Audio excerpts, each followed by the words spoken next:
Hello everybody, wee Paddy from across the shuck. This is a wee bit of a different video today. I'm trying a new thing now. I'm trying to video on YouTube. I'm sure you all know it, but I've just found out, so I have a couple of wee notes there. And this is a little bullet pen, and I've put this down here just to show the size of the knife that I'm going to review tonight. And I had to bring this out because I want to pronounce it properly.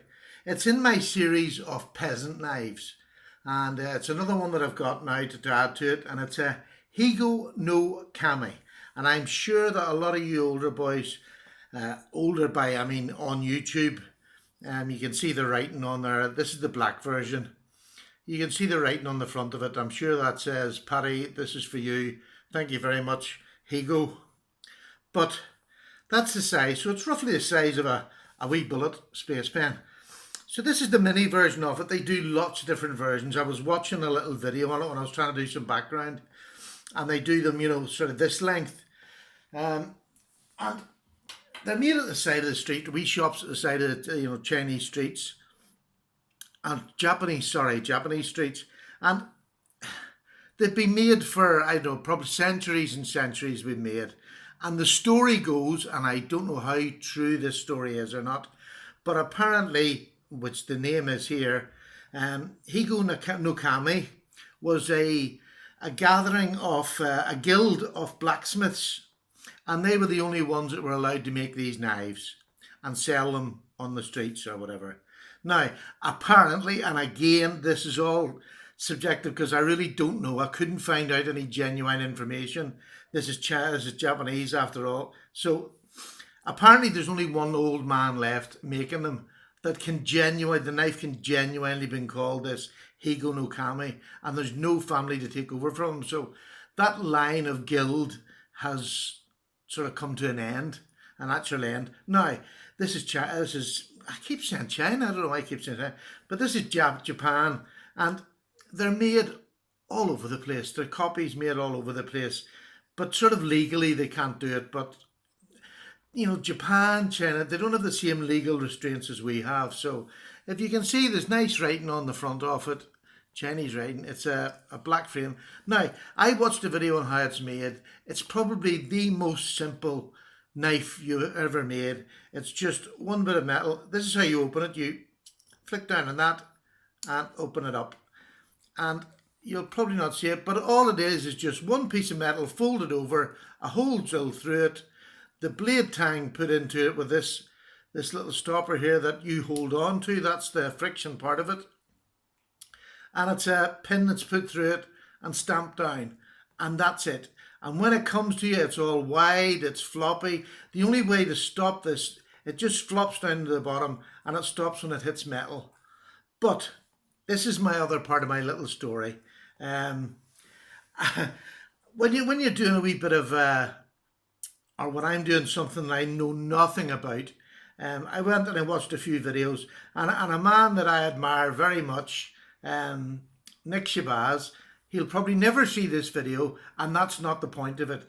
Nick Shabazz, to me, if I'm going to buy a knife that's going to cost me 300, 500, £1,000, he would be the person I would want to go and watch his videos on that knife before I bought it, because he'll find everything there is to find wrong with a knife and everything there is to find good on the high-end knives. But I watched a video he done on this, and I'll have to say, Nick, I'm sorry if you do watch it. I'm not saying this is not a slagging match. This is just, it made me laugh because I don't think Nick actually knew what to do with a knife that was so cheaply made. And I don't think his knife was loose and flopping about, and he said it was going to cut his fingers, and there was no way he could have that as an everyday carry. And the only thing that was wrong with the knife was he needed a pair of pliers and two little snips, and that would have solved it. And I'll just show you now. This knife does not move. This knife will not come out. As hard as I want to shake it, it's not going to come out. And the simple fact is, this is the way you open it. This is just folded over metal. So a pair of pliers, you can see where I put my little pliers off my Leatherman, pinched it together. This is a blade that comes in it's flat, and then it comes down into it's nearly like a bushcraft grind going down flat. Now I've put it on the edge, a secondary bevel on it. But so if you just do that, so that the top half of the blade is stiff and it just sits in there without having to hit the bottom, because that's the way it stops before. It just, sharp blade onto the metal of the bottom. So I put that in there like that. That's not going to move. Also, the top bit here, if I can show you, the top bit here, you just get a pair of pliers, push those two together so that when I open it, it stays open. It's not going to flop down, hit my finger. Now, I'm not going to shake it because it will. It's a friction folder. But, you know, it'll not just fall on me. So, and that's the way you hold the knife. That's the way you keep it from going. The Japanese, although these are old peasant knives, you know, they did have imagination. And I felt Nick had run out of imagination because it was such a knife that he hadn't, I don't think he'd come across before. But literally one pinch there, and that's that problem solved. And this is now an EDC knife, if you would choose to carry it. It is rather sharp. I haven't done any great sharpening on it. This came out on this in a trade, and I give it a little once over before today. You know, it'll cut. It's such a thin blade, it'll just cut away. So yes, it is sharp, and you could use it if you wanted as an everyday knife. As a second, you know, I call it my second knife. You could have that, there's no problem. But to me, it's just gone into my little collection of knives that I want to collect, of peasant knives. And then I was looking, well, what am I going to show with this that's going to make this? So I was looking for something that I could show in my knives already, that I already have, that would be something similar to it. And by chance, I had nearly given up, and I was just going to show one of my other friction folders. This is one from New Zealand, you've all seen. That's a friction folder from New Zealand.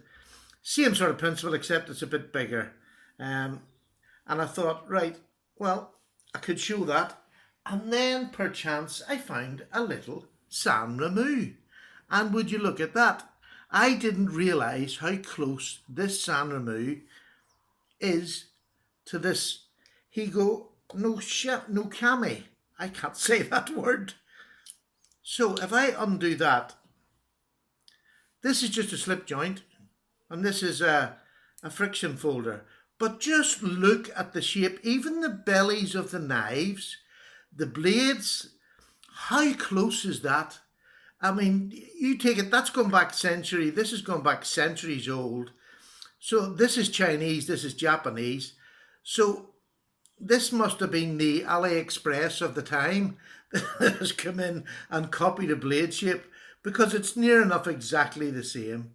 There's a little belly all the way up it, the same as this one, and nearly the same angle, the same precise angle on the end. So I found that I have to say, that made me feel quite good to find that, because it does just show that was their blade shape going back years and years ago that they preferred. And if there's anybody out there who could tell me why they preferred it, did they do a lot of, you know, cutting off? It was more like a pointed cut. What was their knives, or these knives, used for? Was there a purpose? Was it like a filleting knife? I don't know. I really don't know. Was it fishermen? Was it, who would have used it? Or was it just an everyday knife? You know, I would take it this would have been an everyday knife. This is just a modern version of an everyday knife. I use this, you can see by the blade. This is used as a secondary knife. San Remo do as a set of 3 of them. I've got 2 of them. And then you sort of come, I wanted another knife from Japan. And I didn't have another slip joint. But just to show the difference in time and how it changes, there's another knife from Japan.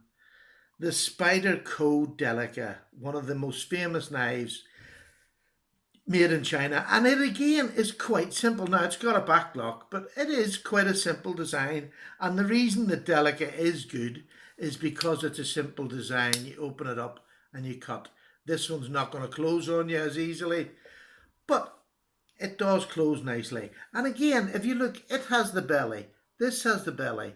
This is the belly. So knives weren't necessarily all straight bladed things. They actually did craft them to have a little bit of belly in them. I'm saying emming up because it's really hard to go back and think. I can't think what it was, and there isn't anywhere to get that I've found yet that can give me a full description of who would have used these knives. Was it just an everybody knife, or was it for some sort of skill set that they needed in their business? So that's it. I haven't really got a whole lot more to say on it, so I'm probably going to stop now and not drag this video out. I'll just take that away from view, and I'm going to leave these two here because that pleased me that I was able to find something that looks exactly like it. So there you go, folks. That's the end of the wee video. Thank you very much for watching. Sorry, I meant to say the steel was made of, it's high carbon steel, and there's a lovely patina coming in this, and this will stay with me. I don't know the trade, but this wee knife will stay with me, and I'll keep it as part of this collection that I'm building up of peasant knives. So I hope there's a wee bit interesting. I know if you've been around, you've seen lots of them, but I hadn't, and I enjoyed it. I enjoyed looking up the facts about it. There's a lot of facts I could have told you, but to be honest, I don't know whether they're true or not, so I didn't really want to get into it that far. If in a future video in a year's time I've found out more information, or if anybody can give me it, please put it down below so that we can all share in what you know. Okay, take care. That's wee Paddy finished. Paddy's away. Bye now. Take care.